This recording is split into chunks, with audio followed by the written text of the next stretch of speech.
Anuj, these are all issues, if I remember correctly, you used to flag about 25 years ago. And one of the things that always, you would mention was the end user piece, and that how the, market was a speculator's market. And I was reading one of your research reports, which says that the end user has gone up, the proportion and the ratio has gone up to over 70% now. And I don't think in your career you've seen that kind of a jump.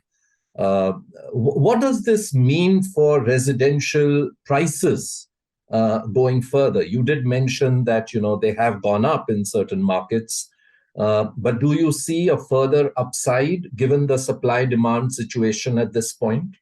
So interesting, Vivek, it is true. I have not seen this market to be so heavily led by end users. It used to be led by, I would say, investors, speculators. Today maybe only sort of 15%, 20%, and that also by investors, not speculators. So speculators are completely out of the market, which is the good thing, because they were the ones who would create bad blood in the system.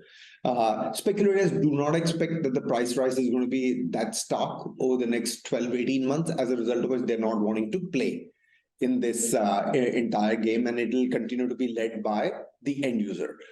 In terms of the price rise, my thought is that this will be range bound between 6 to 9%.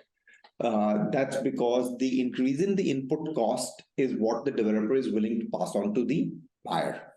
The developer is not necessarily wanting to increase the margin, and I'll put an asterisk there, and I'll sort of come back to that statement once again.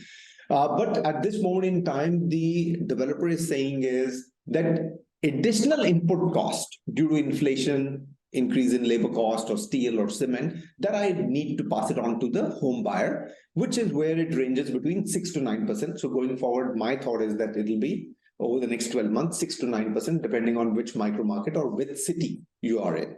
Where I put the asterisk is, Vivek, is the prices will go up more than 6 to 9%, where either the project has got completed, so these are ready to be sold units, and the financial closure, there is no more money to be spent on the development, and hence the developer can wait and sell it at his or her own comfort. Or a development where the financial closure has happened through the home buyer's money.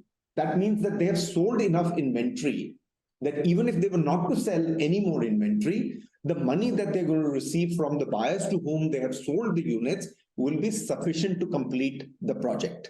That's when the developer starts to increase the price, because then he knows he's home, basically. So there is no problem in being able to increase the price. But other than that, I think is that the journey is going to be largely passing on the inflation to the home buyer, not necessarily greed setting in ahead of the fear with these developers.